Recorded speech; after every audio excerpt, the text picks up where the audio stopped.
I am Tonya Paris, and this is what I wish you knew. I'm not quite sure if I'm supposed to tell you what you should know about me or about my tile, but about my tile, I guess. It represents all four corners of the world, so it represents all four colors of the world in total, and it was done because I am Black and Aboriginal, but it's to show people to embrace who they are culturally. The Eye of Ra represents my African heritage, and the Aboriginal feather represents my Aboriginal heritage.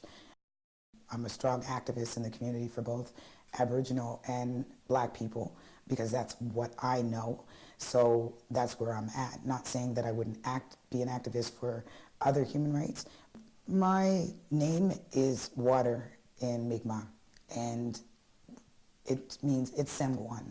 So I'm a water kid, and I always was. And I never really understood that Semguan meant water when I was growing. It was just always Semguan. The elders called me Semguan, and being Cree as well. I never even looked up what the meaning was. And I thought it was, in a term of endearment or whatever, only to find out that it meant me.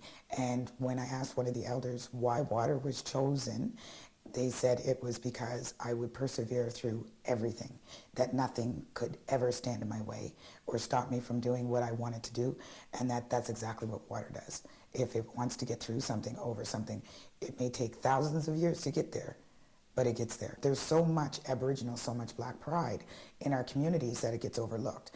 When we hear about the killings such as Tyler Richards, the young man, the Clayton young man from North Preston, automatically the media goes to, he was a drug dealer, he was this, he was that, but he was somebody's son, somebody's father, somebody's brother, and we don't recognize that enough. I think I honored all my ancestors doing this tile. I am, say, 70% Aboriginal. I come from two different tribes. It was later in life that I learned to represent myself as an Aboriginal woman as well. My grandmother was raised in a residential school, so the Native pride wasn't something that she was taught to teach us. And when her brother came, it was a whole different outlook. He was a chief of a reserve. He spoke Cree. He was an interpreter in the courts. Her sisters and brothers worked for Native Affairs. So it was a different sense of pride, and I was happy to embrace it 150%. And that's kind of how it is.